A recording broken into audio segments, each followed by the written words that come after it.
Hello 7th class के विद्यार्थियों। आपकी मैडम ने पहले जो चैप्टर करवा रखा था फर्स्ट, उससे आगे चलते हैं हम लोग। इतिहासकार और उनके स्रोत, यानी इतिहासकार जो अपनी लेखनी से लिखते हैं किसी के बारे में, वो कहाँ से आते हैं उनके पास, वो सोर्स क्या है, किस में से देख के लिखते हैं इतिहासकार। तो इसको पढ़ते हैं भी। इतिहासकार किस युग का अध्ययन करते हैं और उनकी खोज की प्रकृति क्या है, यानी इतिहासकार किस युग का अध्ययन करते हैं और वो कैसी कैसी वस्तुएं खोजते हैं। वो इसे देखते हुए वे अलग अलग तरह के स्रोतों का सहारा लेते थे। स्रोत का मतलब है कहाँ से ये सूचना प्राप्त हुई है कि ये चीज़ यहाँ है। वे इसे देखते हुए अलग अलग तरह के स्रोतों का सहारा लेते थे। उदाहरण के लिए, पिछले साल आपने गुप्त वंश के शासकों और हर्षवर्धन के बारे में पढ़ा था। इस पुस्तक में हम मोटे तौर पर 700 से 1750 ईस्वी तक लगभग 1000 वर्षों के बारे में पढ़ेंगे। यानी पिछले साल तो आपने पढ़ लिया था गुप्त वंश के शासकों को और हर्षवर्धन के बारे में, और इस बुक में हम पढ़ेंगे 700 से लेकर 1750 साल के बीच में जो भी घटना घटी है उनके बारे में। तो लगभग 1000 साल हो गए, ये 1000 सालों का हिस्ट्री देखेंगे। इस बुक के अंदर है कि इस चैप्टर के अंदर नहीं है, इस पूरी बुक में। इस काल के अध्ययन के लिए इतिहासकार जिन स्रोतों का अध्ययन करते हैं, जिन स्रोतों का प्रयोग करते हैं, उसमें आपको बहुत सी बातें ऐसे मिलेंगी जो पिछले युग से वैसी ही चली आ रही हैं जैसी वे थी। इतिहासकार इस काल के बारे में सूचना इकट्ठी करने के लिए अभी भी, यानी इतिहास का ये यहाँ से इम्पोर्टेंट लाइन है भी, इतिहासकार किन किन चीज़ों का सहारा लेते हैं सूचना इकट्ठी करने के लिए। सिक्के, शिलालेखों, स्थापत्य, स्थापत्य का मतलब होता भवन निर्माण कला, लिखित सामग्री पर निर्भर करते हैं।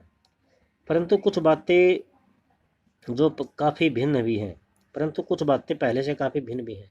इस युग में प्रमाणिक लिखित सामग्री की संख्या और विविधता आश्चर्यजनक रूप से बढ़ गई थी। यानी 700 से लेकर 1750 के बीच में जो भी घटनाएं घटी, उनमें प्रमाणिक लिखित सामग्री की संख्या और अलग अलग आश्चर्यजनक रूप से उनमें विविधता थी। ये सारी चीज़ें, इनमें संख्या में बढ़ोतरी हो गई थी। इसके आगे इतिहासकार सूचनाओं के दूसरे स्रोतों का इस्तेमाल भी करते थे। इसके आगे इतिहासकार सूचनाओं के दूसरे प्रकार के स्रोतों का इस्तेमाल धीरे धीरे कम करने लगे। करते थे नहीं भी, कम करने लगे। यानी जो पहले यूज करते थे उनका यूज अब कम कर दिया इतिहासकारों ने। इस समय के दौरान कागज़ सस्ता हो गया और बड़े पैमाने पर उपलब्ध होने लगा। यानी पहले कागज़ की वैल्यू बहुत ज़्यादा थी, और अब जो 700 से 1750 के बीच की होती है, इसमें कागज़ का निर्माण होने लगा था। लोग धर्म ग्रंथ, शासकों के वृत्तांत, वृत्तांत का मतलब होता है उनकी जीवन की सारी घटनाएं। लोग धर्म ग्रंथ, शासकों के वृत्तांत, संतों के लेखन तथा उपदेश, अर्जियां, अदालतों के दस्तावेज, हिसाब तथा करों के खाते आदि लिखने में इसका उपयोग करने लगे। किसका उपयोग करने लगे भी? कागज़ का यूज करने लगे। क्योंकि पहले हम ताड़ के पत्तों पर लिखते थे, कागज़ का आविष्कार नहीं हुआ था, तो पीपल या बड़ के पत्तों पर लिखते थे। लेकिन अब इस युग में कागज़ का आविष्कार हो गया था, तो इस ताड़ के पत्तों का पांडुलिपियाँ अब इतनी यूज में नहीं आती हैं। धनी व्यक्ति, शासक, जन, मठ तथा मंदिर पांडुलिपियाँ एकत्रित किया करते थे। फिर भी कुछ जो धनी लोग थे, शासक थे, मठ और पांडुलिपियाँ ये इकट्ठी रखते थे। इन पांडुलिपियों को पुस्तकालय तथा अभिलेखागारों में रखा जाता है। यानी ये जो पुरानी पांडुलिपियाँ हैं उनको पुस्तकालयों में और अभिलेखागारों में रखा जाता है। इन पांडुलिपियों तथा दस्तावेजों से इतिहासकारों को बहुत सारी जानकारी मिलती है, मगर साथ ही इनका उपयोग करना कठिन है, क्योंकि उपयोग में ये जो पांडुलिपियाँ होती हैं इनको कीड़े मकोड़े खा जाते हैं। इनको संभाल कर रखना बहुत ज़्यादा ज़रूरी होती है। इनमें वो इनको बारिश से बचाना ज़रूरी है। हर इनकी सावधानी बहुत रखनी पड़ती है, क्योंकि कागज़ है, ये पत्ते होते हैं, पत्ते जल्दी ही ख़राब हो जाते हैं, भी घुन लग जाता है इनके अंदर। इसको हम जल्दी से किताब की तरह एक स्थान से दूसरे स्थान पर नहीं ले जा सकते, बहुत सावधानी के साथ ले जाना पड़ता है। उन दिनों छापे खाने तो थे नहीं, इसलिए लिपिक या नकल नवीस हाथ से ही पांडुलिपियों को प्रतिकृत करते थे। यानी उस टाइम फोटोस्टेट मशीन भी नहीं थी, प्रिंटिंग मशीन भी नहीं थी, तो जो दूसरी कॉपी बनाने के लिए क्या होते थे भी, लिपिक या नकल नवीस, वो इसको आगे रख के और फिर इसमें से लिखते थे। अगर आपने कभी अपने मित्र के गृह कार्य की नकल उतारी है, यानी आप तो उतारते ही हो मैथ, साइंस और एसएस में, जब भी आपको ये लगता है कि आज मैंने काम नहीं किया, तो अपने दोस्त की कॉपी लेके उसकी एज इट इज उसको उतार देते हो। तो आप जानते होंगे कि कई बार ये काम आसान नहीं होता, आपको अपने मित्र की लिखाई समझ में नहीं आती है और आपको मजबूर होकर जैसा आपके दोस्त ने बना रखा है वैसे ही डिज़ाइन से लिख देते हो। यानी कोई वर्ड आपको समझ में नहीं आया है और ना ही उस दोस्त को पता है कि क्या है ये, तो जैसा उसने बना रखा है वैसा ही लिख देते हो। फलस्वरूप आपके लिखे में मित्र के लिखे हुए से कुछ मोटे छोटे लेकिन महत्वपूर्ण अंतर आ जाता था। पांडुलिपि की प्रतिलिपि बनाने में भी कुछ यही होता है। प्रतिलिपियां बनाते हुए लिपिक छोटे मोटे फेरबदल करके चलते थे, यानी थोड़ा सा चेंज कर देते थे, कहीं कोई शब्द कहीं कोई वाक्य।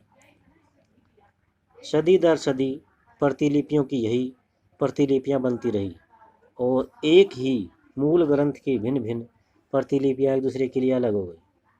यानी हजारों व्यक्ति होते हैं, उसमें से देख के दूसरी प्रतिलिपि बनाते हैं, कोई वर्ड समझ में नहीं आया, कोई लाइन समझ में नहीं आई, तो अपने हिसाब से लिख लेते हैं उसमें, और उसमें फ़र्क आ जाता है। फिर इससे बड़ी गंभीर समस्या उत्पन्न हो गई, क्योंकि आज हमें लेखक की मूल पांडुलिपि शायद ही कहीं मिलती है। हमें बाद के लिपिकों द्वारा बनाई गई प्रतिलिपियों पर ही पूरी तरह निर्भर रहना पड़ता है। यानी जो ओरिजिनल तो मिलती नहीं, यानी कहाँ से किस में से देख के लिखे थे ये, और हमें दूसरी प्रतिलिपियां मिल जाती हैं और उनमें फ़र्क मिलता है बहुत ज़्यादा। इसलिए इस बात का अंदाज़ा लगाने के लिए कि मूलतः लेखक ने क्या लिखा था, इतिहासकारों को एक ही ग्रंथ की विभिन्न प्रतिलिपियों का अध्ययन करना पड़ता है।